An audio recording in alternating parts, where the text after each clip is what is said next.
BC సింహగర్జన మహాసభ అపూర్వ విజయంతో వేలాదిగా తరలివచ్చిన బీసీల ఐక్యతను చూసి ఓర్వలేక ముఖ్యమంత్రి చంద్రబాబు నాయుడు ప్రభుత్వం కక్ష సాధింపు చర్యలకు దిగిందని భారత చైతన్య యువజన పార్టీ తీవ్రంగా ఆరోపించింది.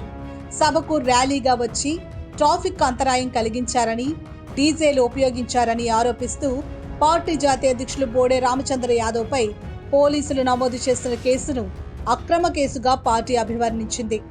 ఇది పూర్తిగా ప్రభుత్వ కుట్రలో భాగమేనని సోమవారం విడుదల చేసిన ఒక ప్రకటనలో పార్టీ పేర్కొంది. బీసీ సింహగర్జన సభను ఆదివారం మధ్యాహ్నం 2 గంటల నుంచే జరుపుకోవడానికి మాకు గౌరవ హైకోర్టు స్పష్టంగా అనుమతినిచ్చింది. కానీ స్థానిక డీఎస్పీ అధికార పార్టీకి కొమ్ము కాస్తూ కాజా టోల్గేట్ వద్ద టీడీపీ ర్యాలీ ఉందనే సాకుతో మధ్యాహ్నం 3:30 వరకు మా అధినేత శ్రీ బోడే రామచంద్ర యాదవ్ గారిని పార్టీ కార్యాలయం నుండి బయటకు రాకుండా అడ్డుకున్నారు.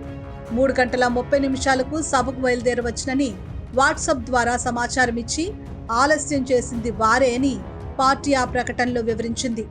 అంతకుముందే టీడీపీ నాయకులు నిర్వహించిన ర్యాలీలో డీజే సౌండ్లు, ట్రాఫిక్ అంతరాయాలు స్పష్టంగా కనిపించాయి.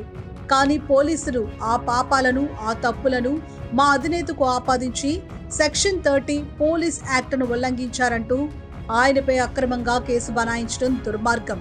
టీడీపీ చేసిన తప్పులకు బీసీవై పార్టీపై కేసులు పెట్టడం చంద్రబాబు ప్రభుత్వం నిరంకుశ ధోరణికి నిదర్శనమని పార్టీ తీవ్రంగా విమర్శించింది. సభకు ముందే అనుమతులు ఇవ్వకుండా అడ్డుకున్నారు. ఇప్పుడు సభ విజయవంతం కావడంతో ఓర్వలేక అక్రమ కేసులతో భయపెట్టాలని చూస్తున్నారు. ఇలాంటి కక్ష సాధింపు చర్యలకు, అక్రమ కేసులకు బీసీవై పార్టీ భయపడదు. బీసీల హక్కుల కోసం, మా 5 డిమాండ్ల సాధన కోసం మా పోరాటం మరింత ఉధృతంగా కొనసాగుతుంది. ప్రభుత్వం ఇప్పటికైనా కుట్ర రాజకీయాలు మానుకుని బీసీల డిమాండ్లపై దృష్టి పెట్టాలి అని పార్టీ ఆ ప్రకటనలో హితవు పలికింది.